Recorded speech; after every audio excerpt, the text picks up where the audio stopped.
China is a huge country, 1/3 larger than Australia, and our 16 tourists could really only see 14 key areas during their month there, the final area being the Yangtze River.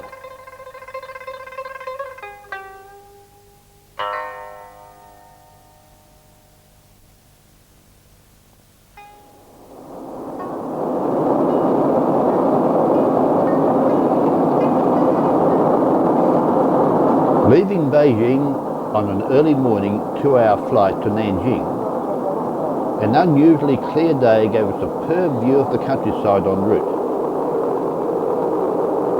And we went past the outskirts of Beijing itself, showing some of the high-rise in the suburban areas.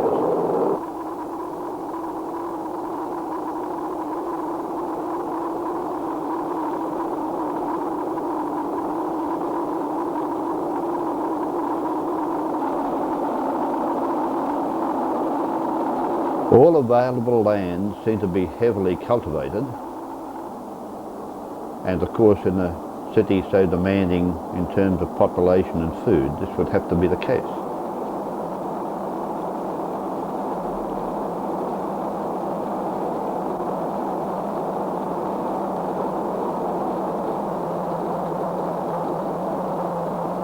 Farmland below, and occasionally we flew over a large city.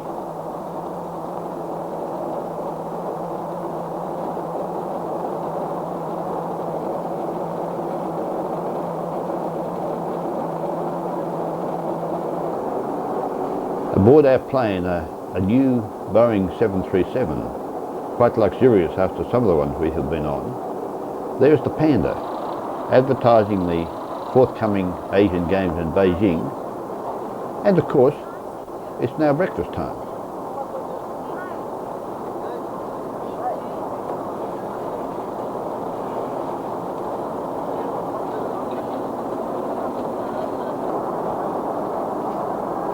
Over cloud for a little time, then below we had our first view of the huge Yangtze River and one of the myriad tributaries.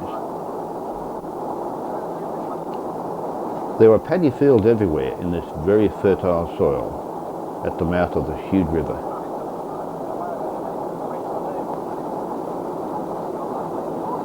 Just look at them there.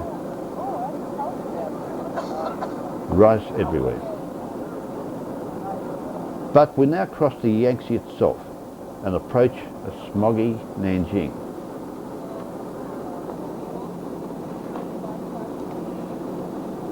Nanjing has been continually inhabited since prehistoric times. It has been capital of southern China since 220 AD, and its golden years were during the Ming dynasty when it was capital of all China, from the year 1356 until the capital was moved to Beijing in the year 1420 AD. We are now losing height rapidly across farmland and paddy fields as we approach the airport.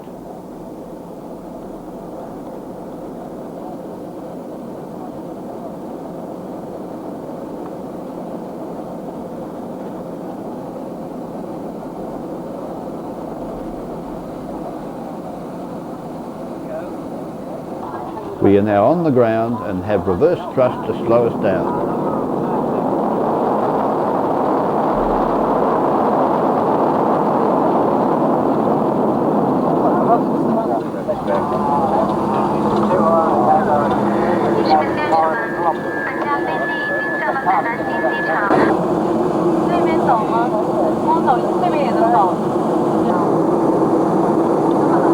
And there is the Nanjing Airport Terminal,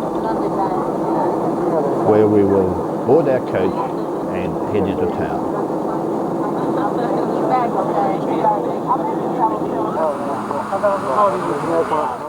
As the state Nanjing will get more information from this city. Made as the ancient capital by 8 ancient dynasties. Served as the capital 2 years ago, Nanjing became the founded in China.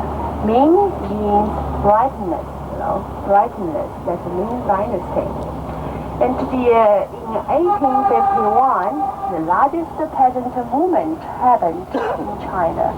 That's the Taiping Heavenly Kingdom. The army took over Nanjing and made Nanjing double 30 years.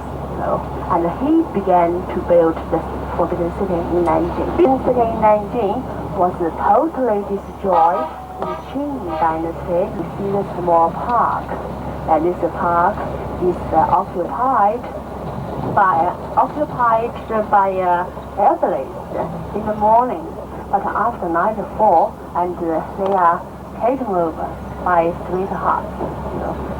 This is our hotel in Nanjing. Very smart. The tallest building in town.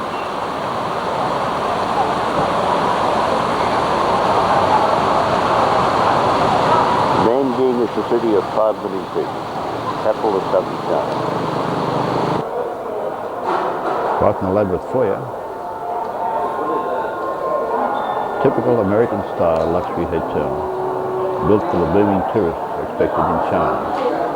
But they're a little sparse right now. This is our attractive 11th floor room at the Demeaning Hotel.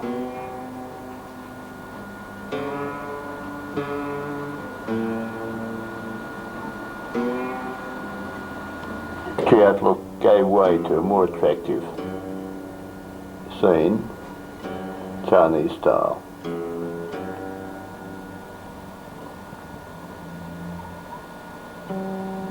The upmarket taxi, the city itself.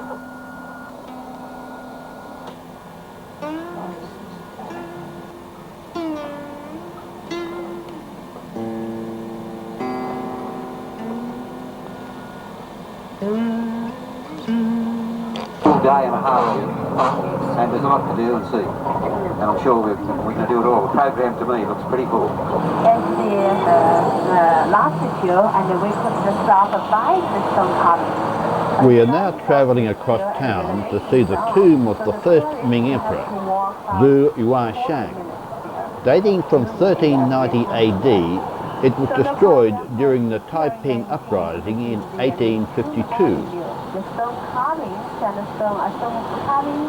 But still remaining is a magnificent avenue lined with huge stone statues of lions, camels, elephants and horses, nestling below the famed purple mountains which ring Nanjing. And after visiting this museum, you'll get the general idea of Chinese history, and your eyesight is broadened. Water season, and the water could be flowing to the Yangtze River. Both the city wall and the city moats did a lot in the defension of the city. Tomorrow, we are going to visit the city wall, here, and tell you the truth. And the transportation was the big problem, in transporting such a big stone material here. She had just described the problems of getting the huge stone blocks here from which these animals were carved, bearing in mind that this was in the 14th century. This fence was not here in May of last year. It has appeared since May of last year. I'm sure. Some are, some are. No, not some. All. Like what kind of China right? What? I think what you had the momentum about Yes, living. They're recovering from the rest of the day. The first She said 600 years, but it couldn't be 600. 44 to 1911. So we had, and now the chin was the first one. That was Chin. That was the chin. And inevitably, there had to be a real camel too.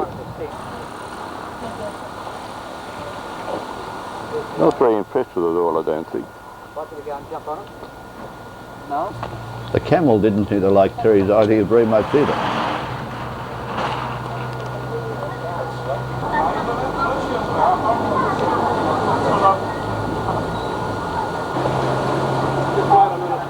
They're going forever.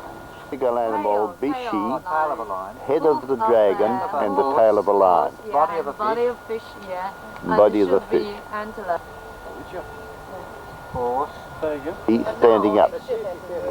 He has the ability to tell right from wrong and guide the emperor. That's say criminal.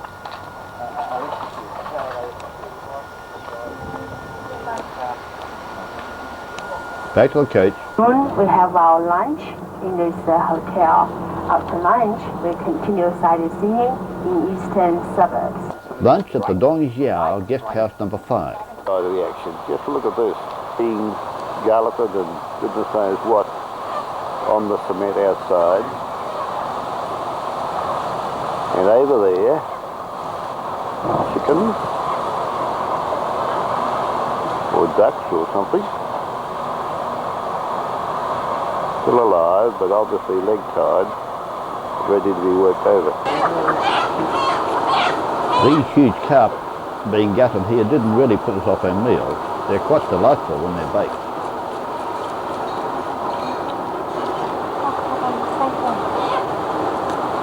A bit bony. They couldn't be much fresher.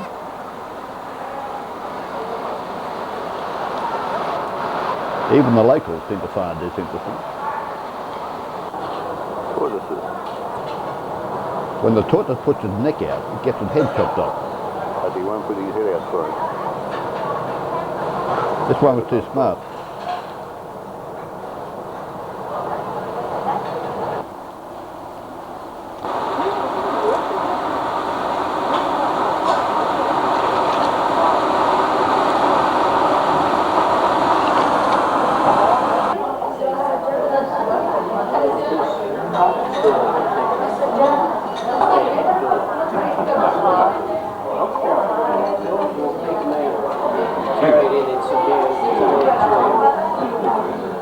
It was a very pleasant meal.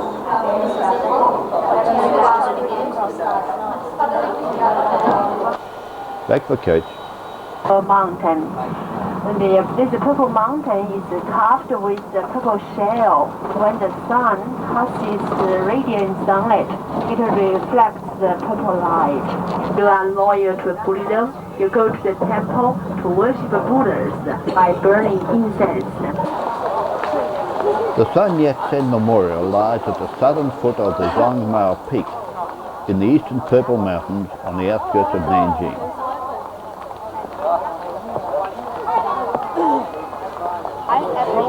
A delightful lady, our guide has a rather soft voice which is impossible to capture on video unless she is using the amplifier on the coach.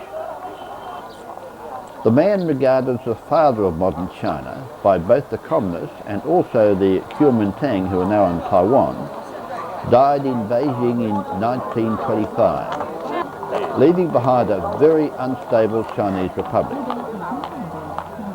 Sun Yat-sen always wished to be buried in Nanjing, and in 1926 construction of this immense mausoleum began.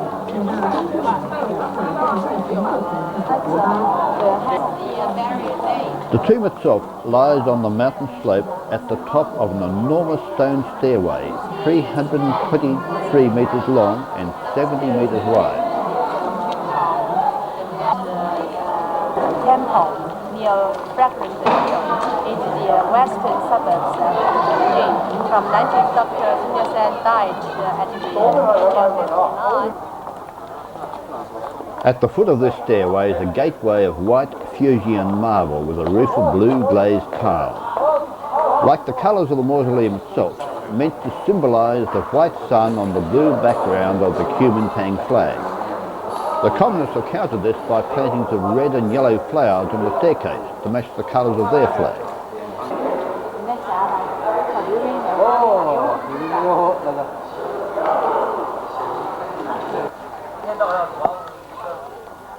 Like everyone else, the centipede is headed towards heaven too, but of course he's got 100 feet to help him on his way up and over that step.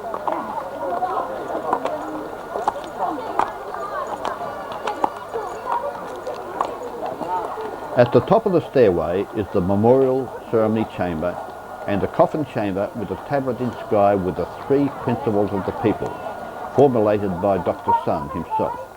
These are nationalism, democracy and the livelihood of the people.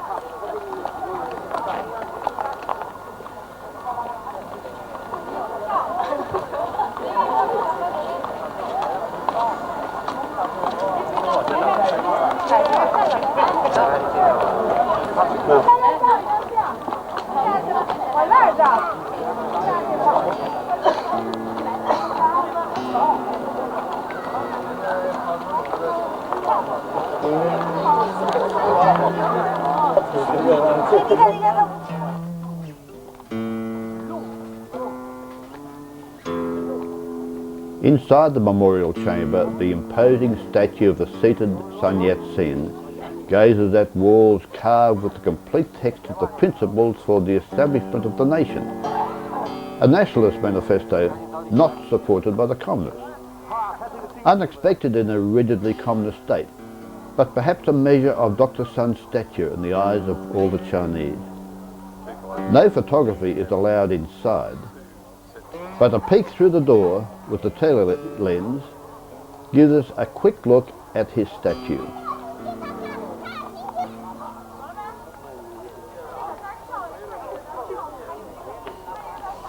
In fact, it is not at all certain that Dr. Sun's body is actually still in the tomb. The story goes that it was secretly carted off to Taiwan by the Kuomintang and has been there ever since. It's a long trek down too.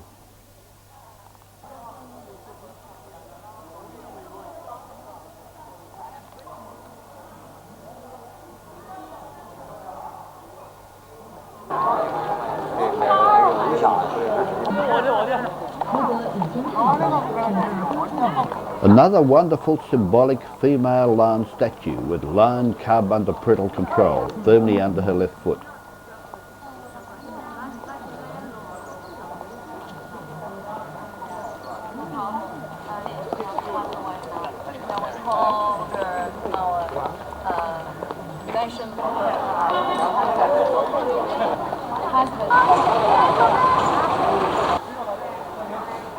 Back to the coach.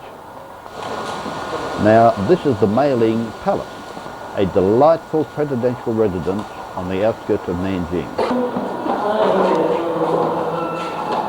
This is where Chiang Kai-shek lived in Nanjing. Just look at that wonderful roof line and the wonderful outlook onto sycamore trees. Sycamore trees are the traditional tree around Nanjing. It is famous for them. Chiang Kai-shek slept. This is his bedroom.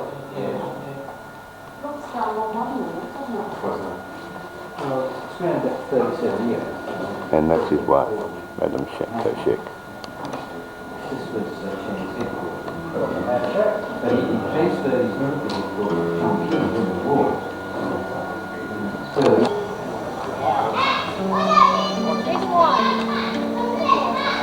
Beautiful building.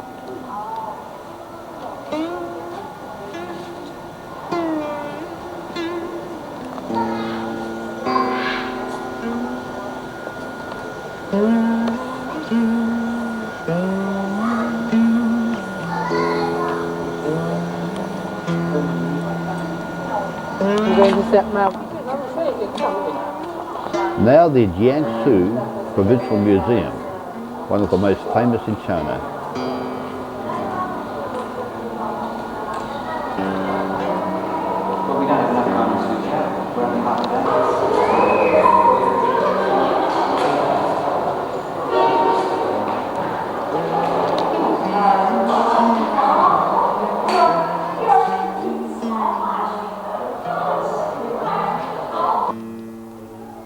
The exhibition on 5,000-year civilization in the lower reaches of the Yangtze River. This is the stone pixie, dating back to the southern Liang dynasties in the 6th century, but buried until it was unearthed nearby in 1984.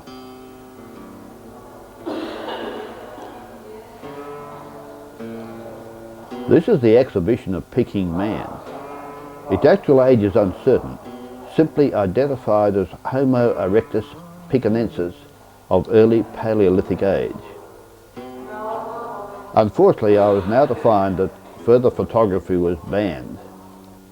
In actual fact, I shouldn't have taken any of them. There was a sign on the wall which said that, but I hadn't seen it up to this point. So it's just as well I got a few of them, because the collection is wonderful.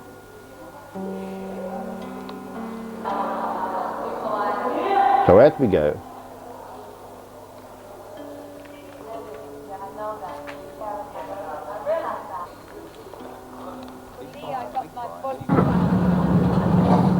Back to the coach for a brief drive across town, and we're now approaching an interesting little walk.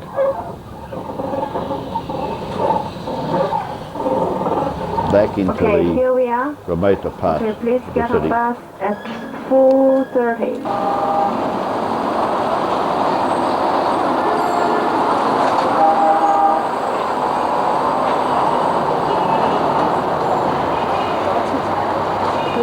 So many bikes it was quite difficult to cross, but we finally gathered on the sidewalk and then started a fascinating walk into back alleys to see a small jade carving factory. These are people's houses and life goes on as we walk past.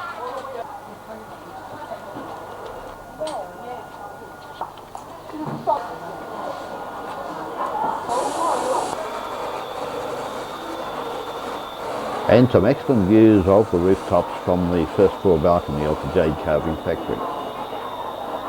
Just look at the old roofs and tiles.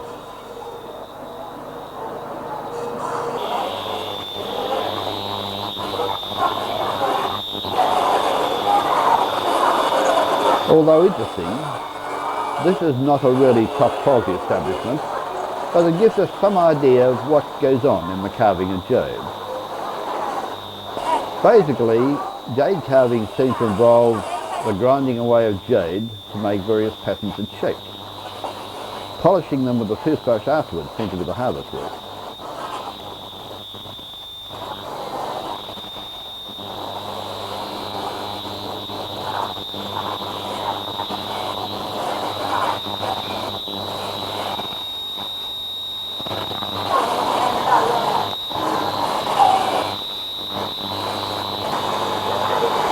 These are little jade flowers, and apparently the jade carving is also heated to help burnish and colour the finished product.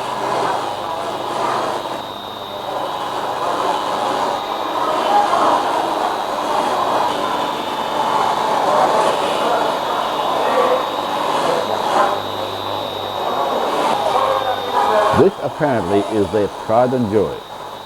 While it is colourful and interesting, I can easily do without it, I fear.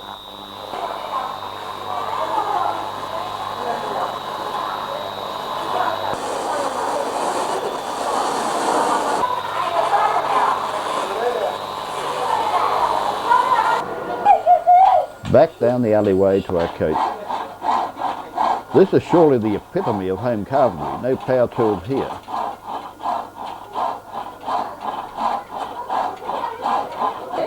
What a delightful child. With one child per family, her love for him really shows. And here's another one, doing his homework.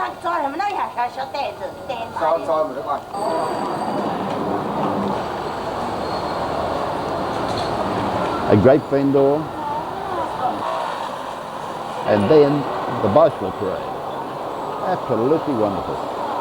Masses of bicycles as the Chinese people head home from work.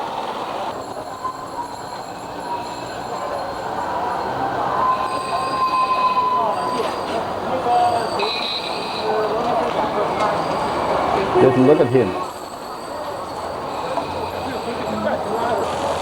Taxi!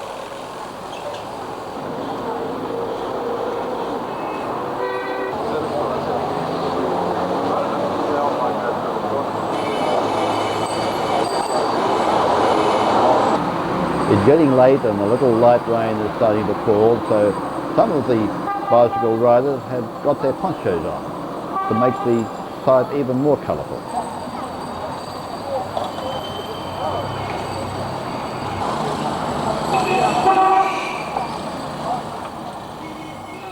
But back to our hotel, and next morning, Nanjing.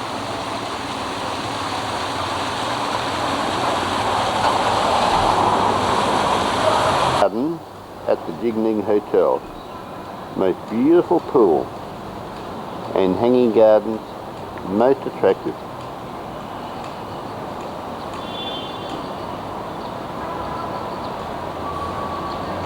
Really epitomises the delicacy of a remote Chinese garden with a big hotel right in the middle of a crowded city. Most beautiful.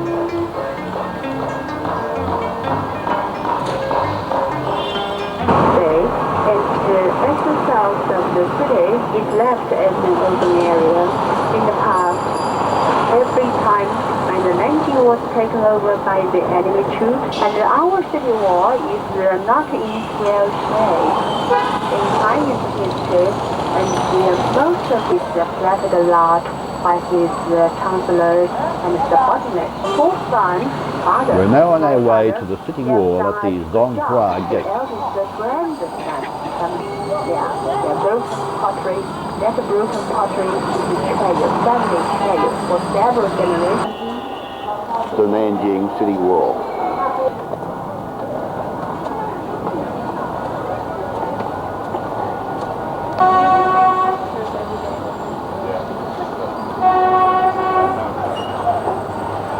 Bricklayer's mark on each brick in the city wall, so if there is a fault, he is responsible for replacing it. Otherwise, he would be banished out of Mongolia.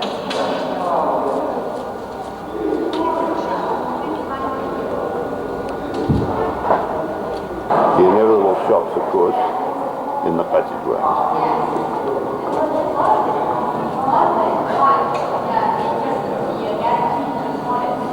And more of the old bricks with the bricklayer's marks on it.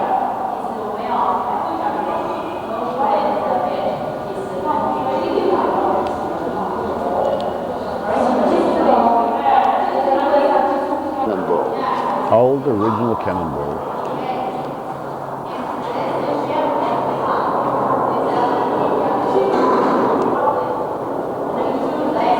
There's a plan showing the city wall and the way it surrounds the city proper.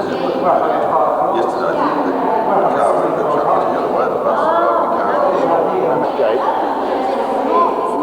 And there's a larger scale version of it.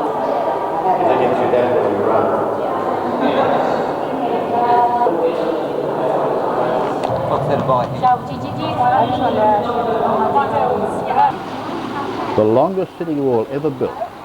20 kilometres of the original 33-kilometre Ming Dynasty wall still remains.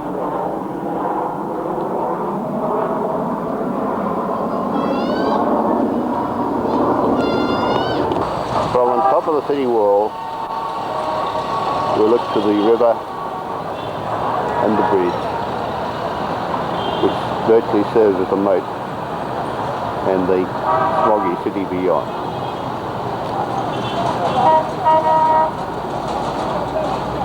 Interesting. It looks like stacked logs.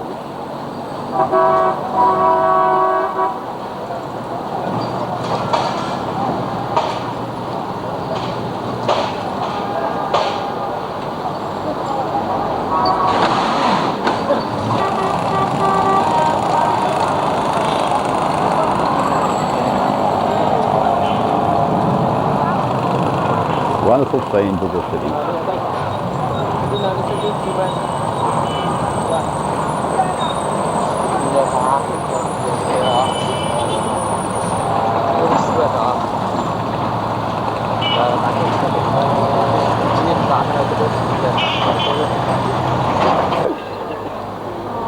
Built between 1366 and 1386 AD by a labour force of 200,000 workers, the wall averages 12 metres high and 7 metres wide at the top. There is, of course, constant restoration going on.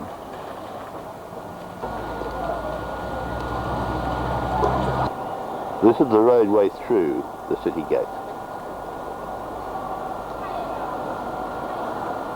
And the wall.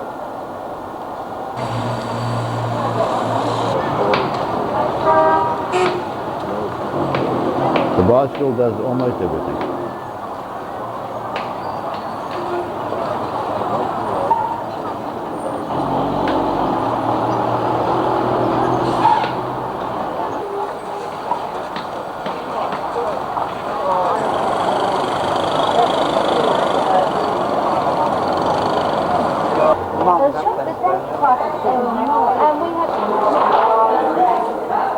Back to the cab. From middle school have to wait 1 year or 2 years, waiting for jobs for 1 year or 2 years, and they belong to the unemployment group, especially if you are married, The People's Revolutionary Martyrs Memorial Park. This ancient battleground also saw hundreds of thousands of executions by the Japanese, the Communists and the Nationalists during the Civil War and the long occupation by Japan.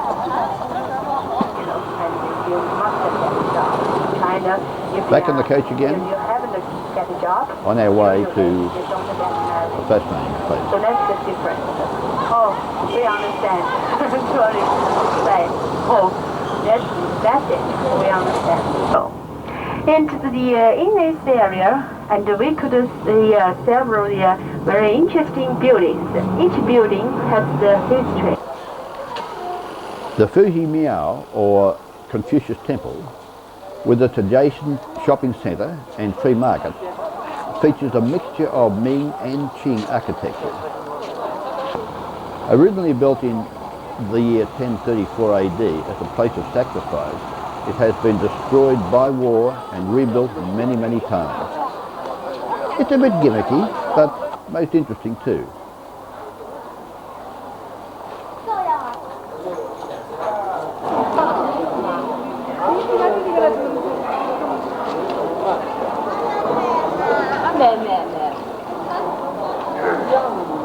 Is this the Confucius Temple in Nanjing?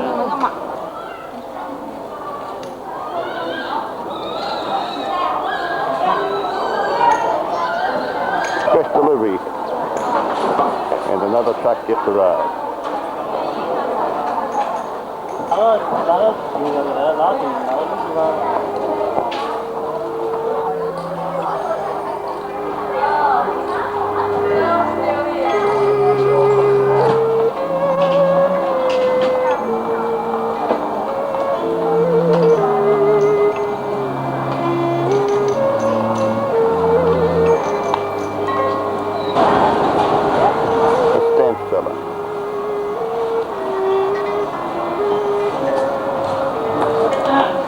And a magnificent white paper receptacle.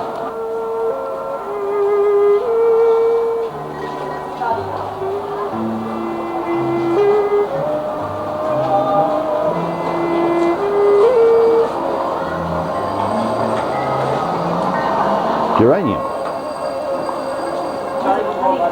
A proud father taking his child for a ride on a train.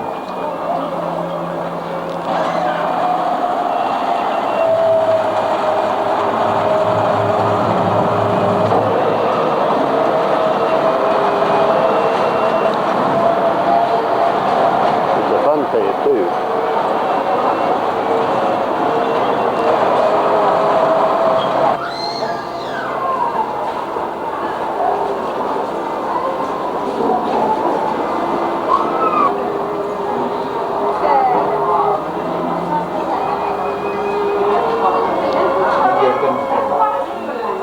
This is the main building in the Confucius Temple where the students have to study.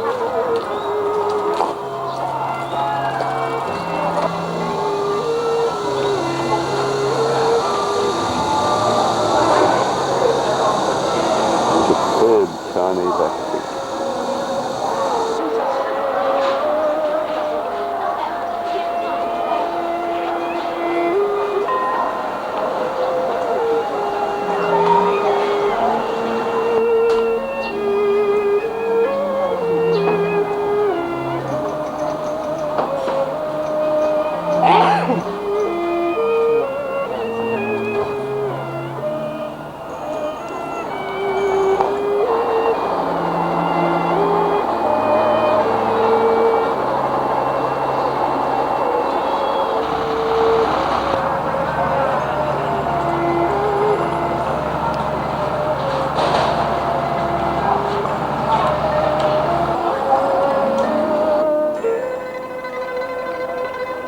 Delightful courtyard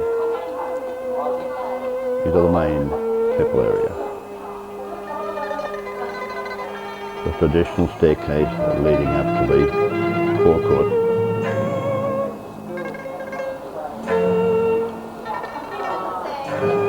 Marjorie is taking copious notes to record where we've been so that we knew all about it when we got back.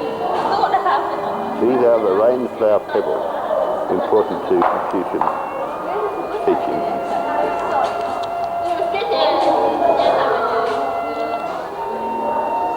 Symbols of loyalty and beauty.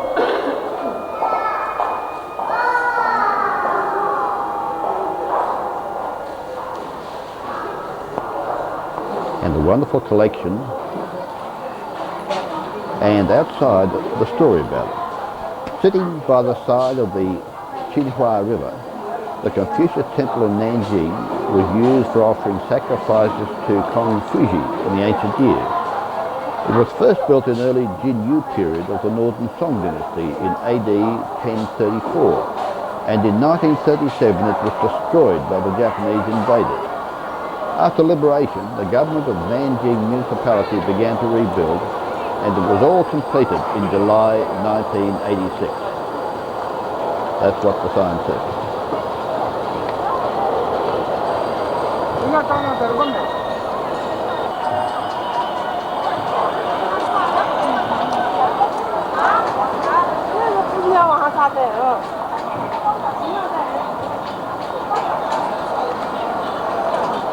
Wonderful rootscape.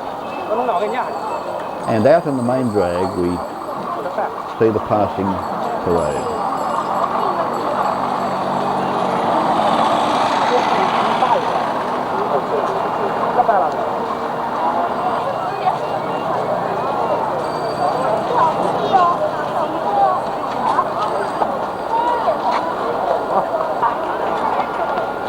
It's always difficult to photograph children with ice cream, especially when they won't stay still. Look at the escape hatches in the trailer. Wonderful idea. Great vendor and attentive friend.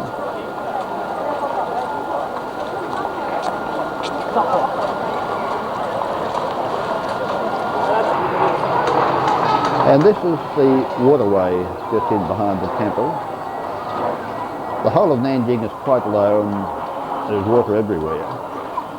And most of it, of course, is linked to the Yangtze and to the Grand Canal. I guess it's to some extent a flood basin for the river, and of course that means that much of Nanjing is flood prone. As you can see, the housing is fairly close to the water level.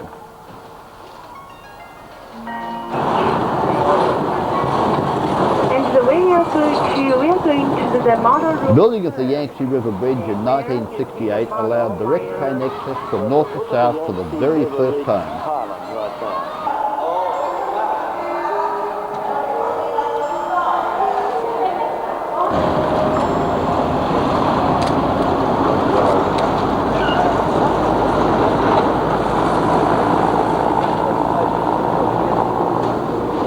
Mighty bridge across the Yangtze of Nanjing. And there's traffic battling upstream against the tide.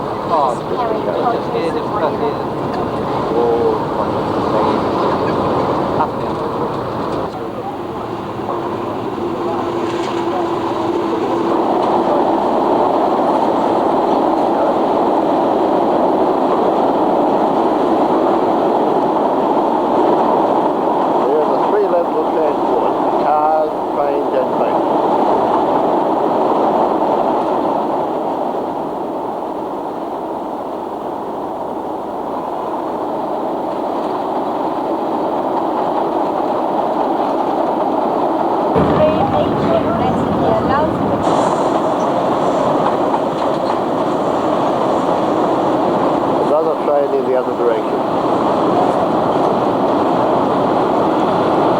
And one going the other way too.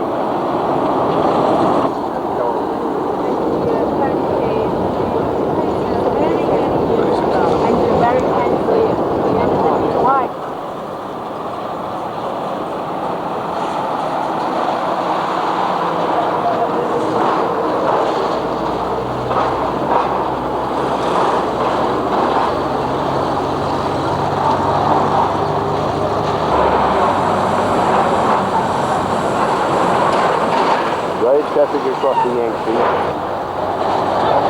towards Nanjing. Everywhere are statues glorifying the struggle of the workers. And certainly this is quite an achievement. They're very proud of it.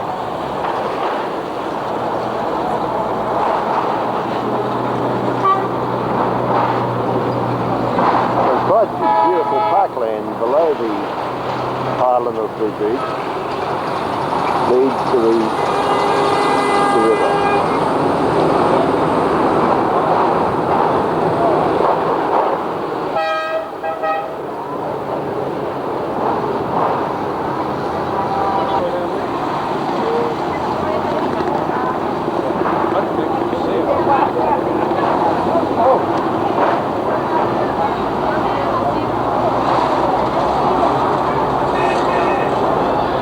Standing on both sides of the Yangtze River, there are two bridgehead towers and the two statues. And the two bridgehead towers for visitors to come up and down. And the two statues simplify the that stand for great unity of the people over the river. That's why a lot of the earth is carried from upstream and the middle stream. So the water here looks muddy in Nanjing area. The highway bridge is the 4,589 meters long, and the railway section is 6,772 meters long. Please remember 3 miles for the highway bridge, 4 miles for the railway section. The Chinese government makes the investment of 280 million yuan, but the 5,000 professional workers participated in construction. And before building this bridge, all the traffic was done by the ferry boat. It takes 2 or 3 hours to ferry the train across. So the railway between Beijing and Canton stops in Nanjing. So it's cut off by the river. And with the building of Yangtze River Bridge, the traffic tends to be convenient. Nowadays, and the trains going across the bridge number about 180 daily. The motor vehicles number over 10,000. This bridge is a toll-free bridge, and the passengers could go across it by bus or by bike. Depends on. If you go across by bus, you have to pay 30 cents as a bus fare. That's something about this bridge. If you have questions, please hands up.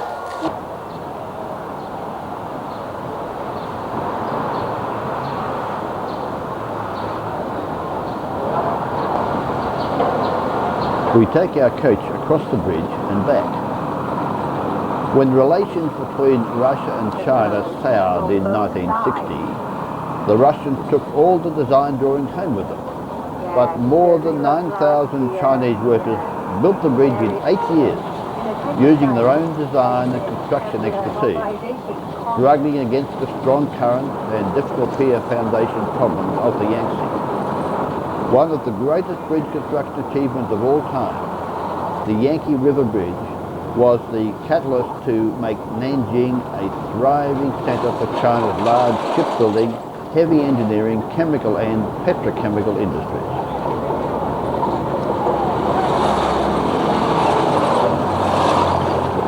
Now heading back towards Nanjing. The ducks too.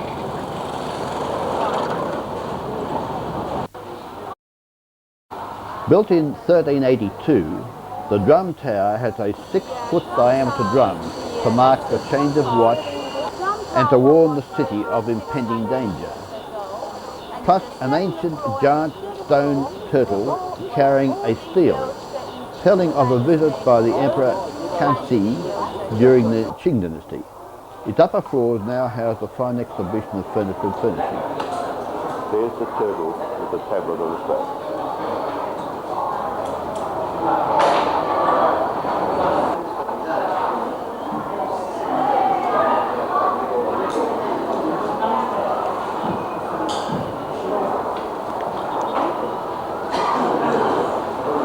For the drum tower, there was a fine view of the city.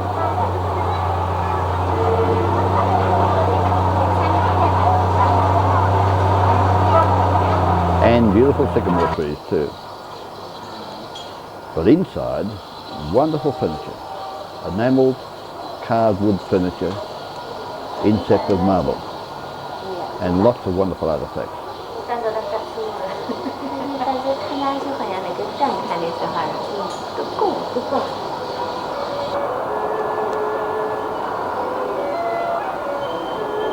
Just look at that carving.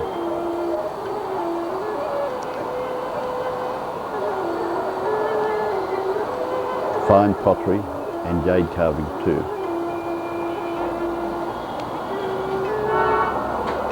And wooden carved animals. Lovely details. Treasure trove of enamel furniture. Beautifully made.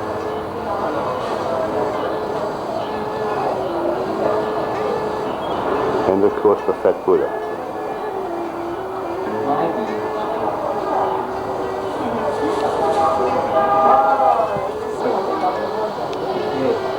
Look at that jade. Very valuable.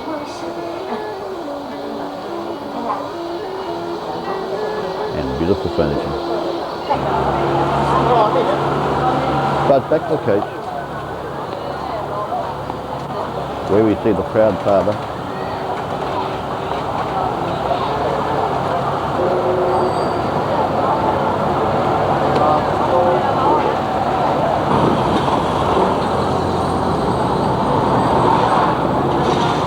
And through the city,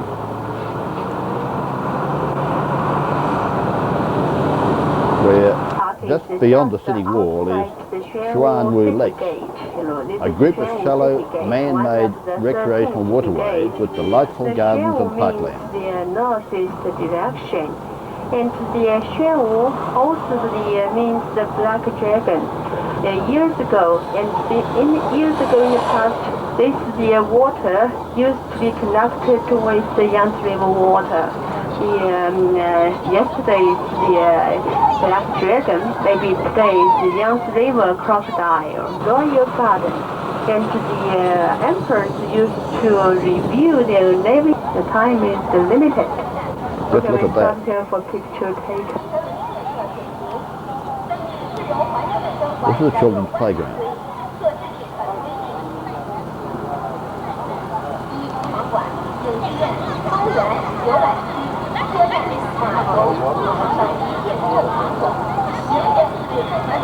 And here posing for photographs.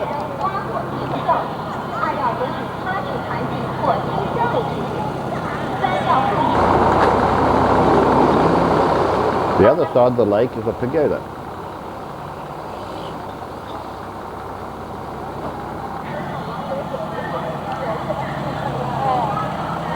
But back to the coach. Railway station. We're about to catch a train to Wuxi.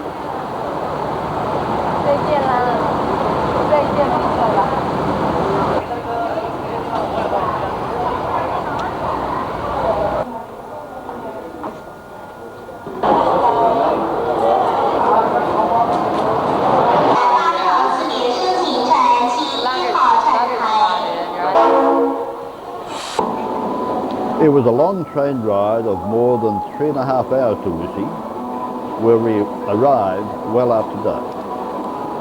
We had air conditioning of sorts, and it was quite a comfortable train.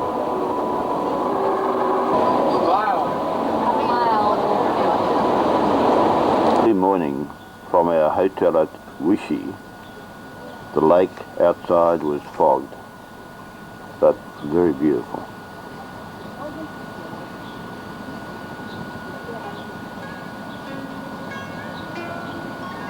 Two fishermen out on the lake.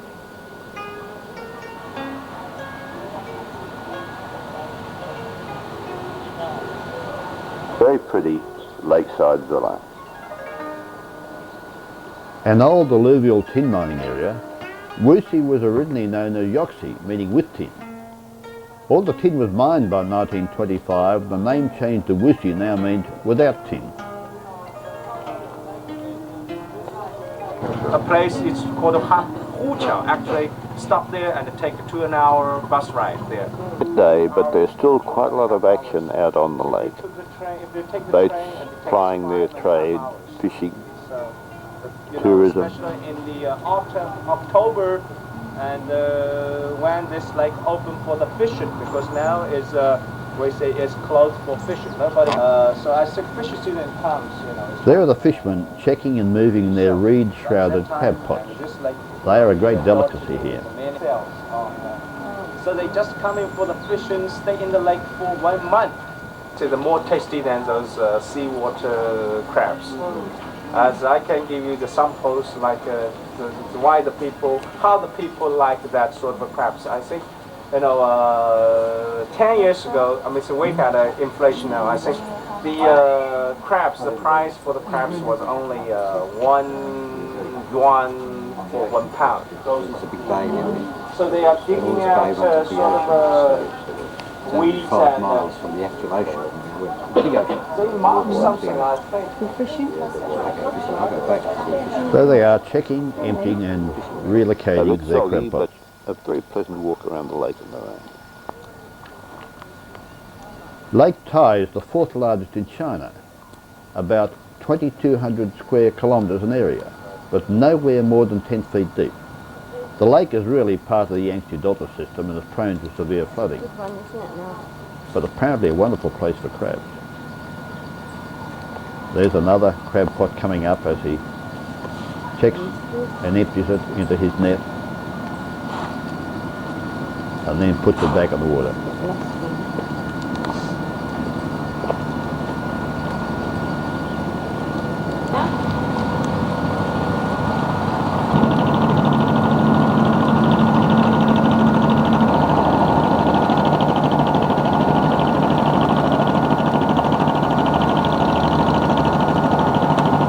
There's a boat train going across the lake, and in the foreground, some fishermen in the reed.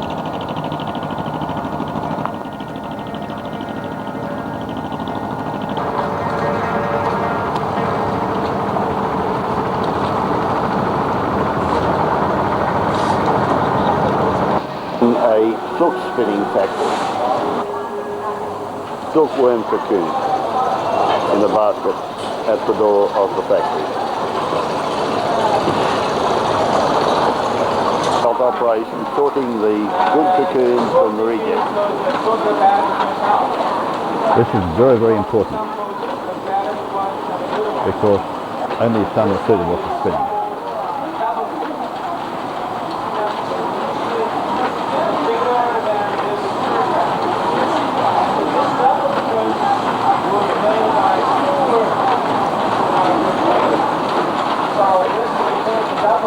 The rejects are used for wadding. And the second kind of better cocoons is called a pierced cocoon.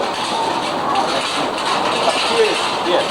That means the cocoons, we did have some premature cocoons, and they did already bite the hole on the cocoons. The thread is broken because of biting the worms in it. So this sort of cocoons, we cannot take a continuous thread of this sort of cocoons. So this pierced cocoons will be put aside on the cocoons. That's because when they are alive, the worms in it, when they were alive, and we shake them and squeeze them and squash them, so the skins of the worms in it is broken. So the body fluids or the blood of the worms to come out to stain the soap. So the color of the soap is not very good.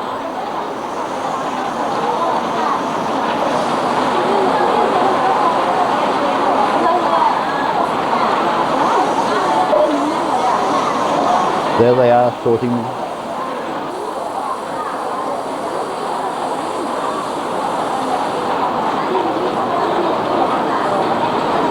There are 3 main silk types depending on the tree on which the silkworm feeds.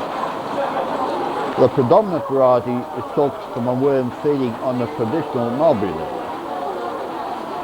The other two are from silkworms dining on castor and oak leaves respectively. Mulberry silk is finer, softer and whiter. So the boiling is to make the cocoon soft and de-soft the glue, and then you can take those silk out of the cocoon very easily.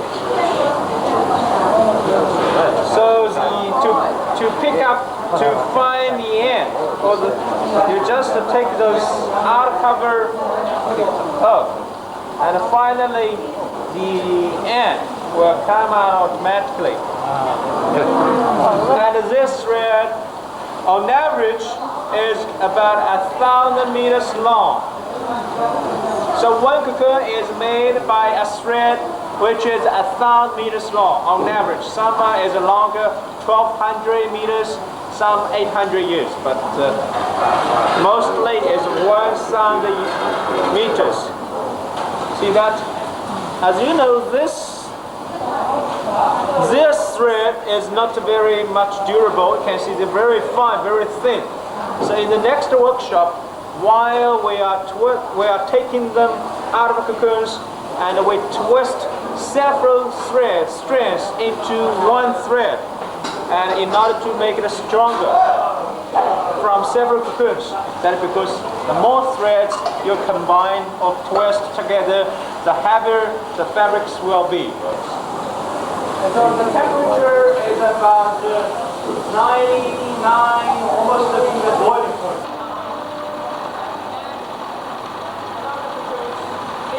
Our guide's description of the process was very good indeed, but a little difficult to hear over the machinery noise, so a brief précis might help.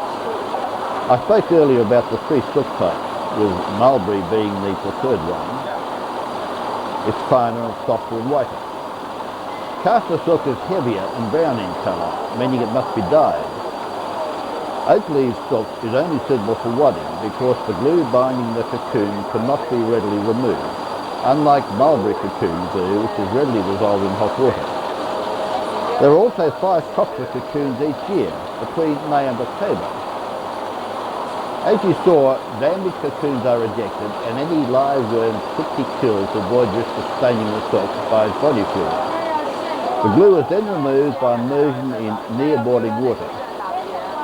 The starting threads of the cocoon are then teased out by mechanical or manual unravelers, and several cocoons, depending on the thickness the spun thread described, are unravelled together to spin onto the machine bobbin.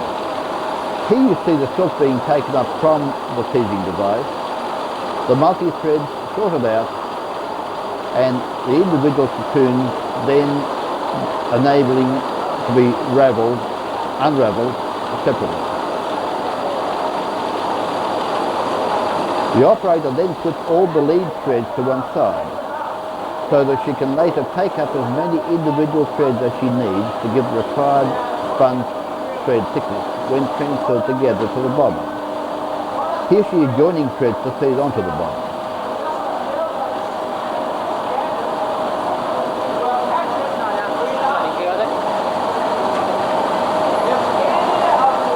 It's hot water, but she seems to be able to keep her hands in it. I guess they must get used to it. Here she is again joining threads to come off the bobbins onto the final spinning into the skein.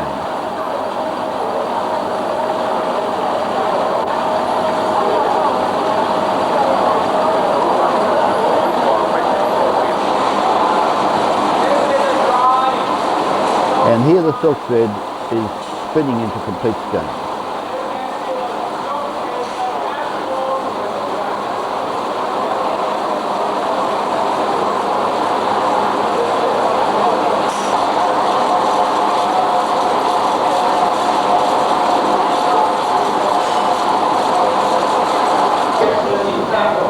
Each skein has approximately 250 kilometres of individual silk thread.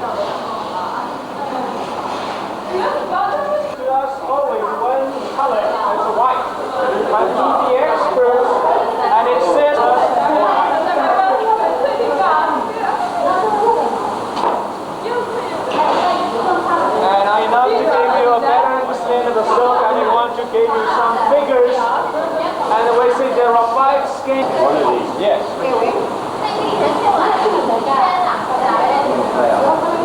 These skeins itself has approximately 250 kilometres of individual skeins. meters long, 700 meters.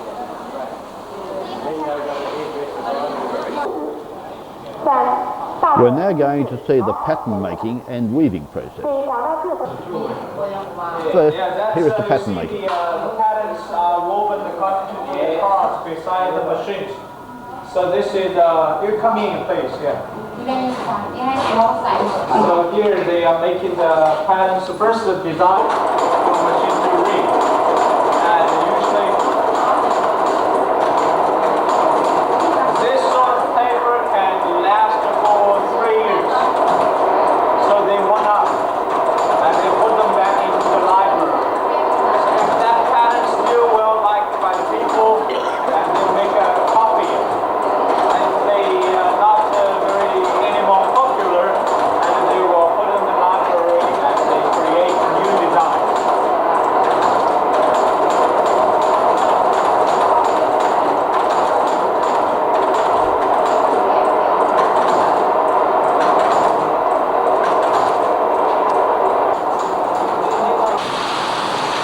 And here the pattern is translated into the woven silk cloth.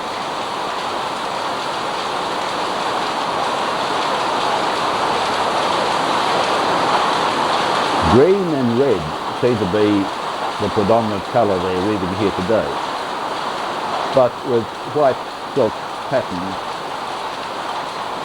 included in the weaving process.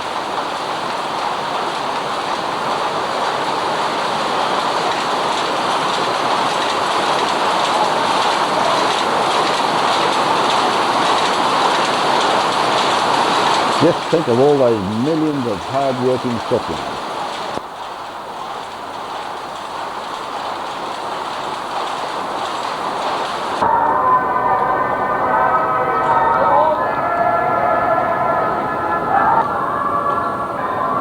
We're welcome, of course, to the shop attached to the weaving mill. There's always a shop.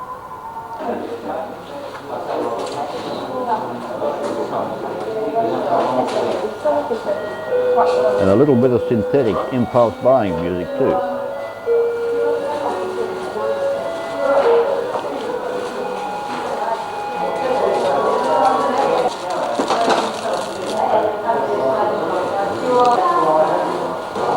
A wonderful array of patterns. Beautiful fabric.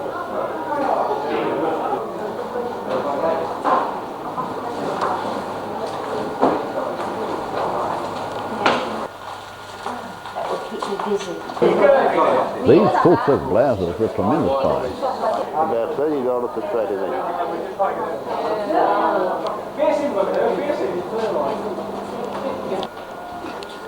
And this material we looked at captivated us. We brought some home with us.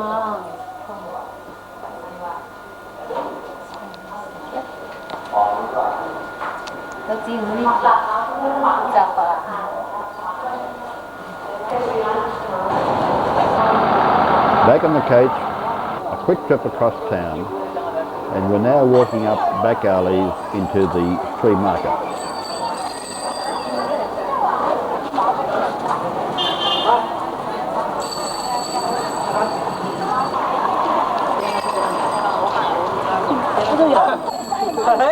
Wonderful fresh produce to tempt all tastes.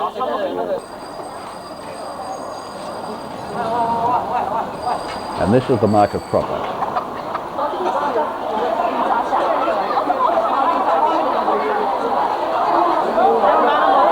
That chicken couldn't be much fresher.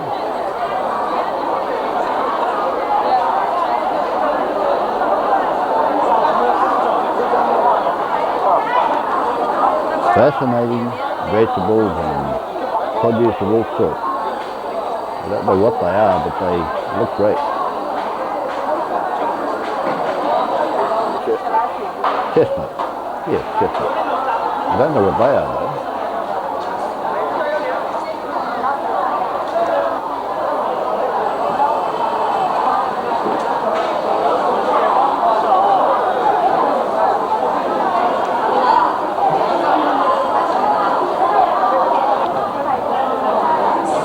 你可把人家煮出来的皮肤。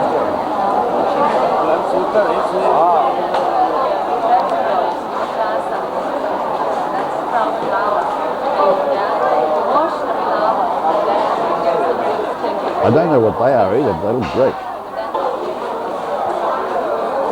Really fresh fish. Look at them.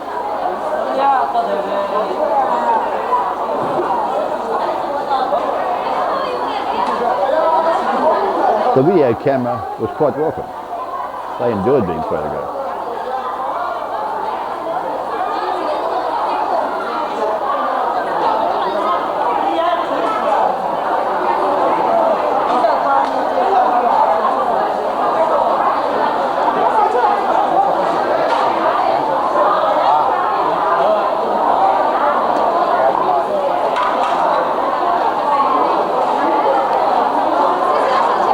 That's a lot of paper money, but it's really only a pittance.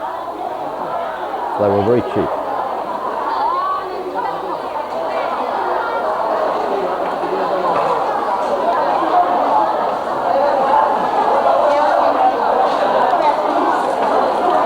They look a bit sad on the floor there.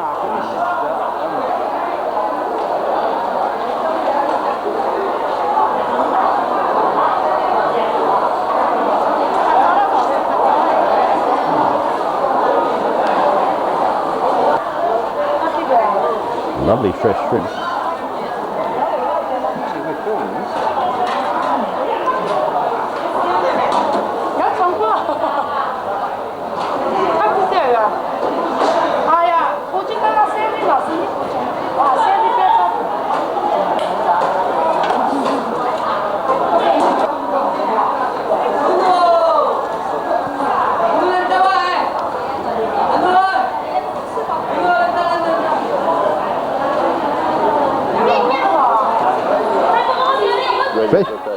Freshwater turtles are a gastronomic delicacy in China.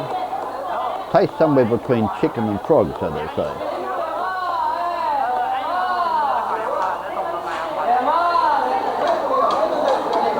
They're keen to get away, but I'm afraid I don't like their chances.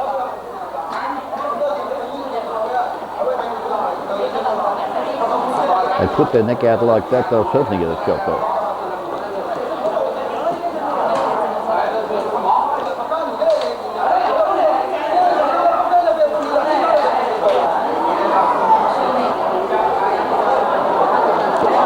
An unusual pumpkin. Chinese characters marked on it during growth.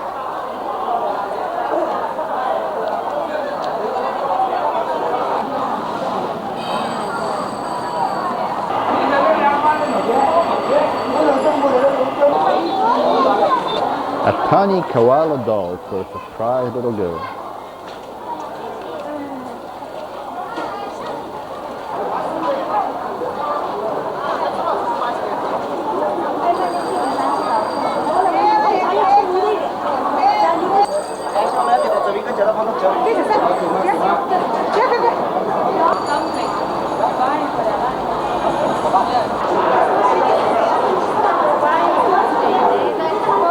Everything one could wish was there on the market.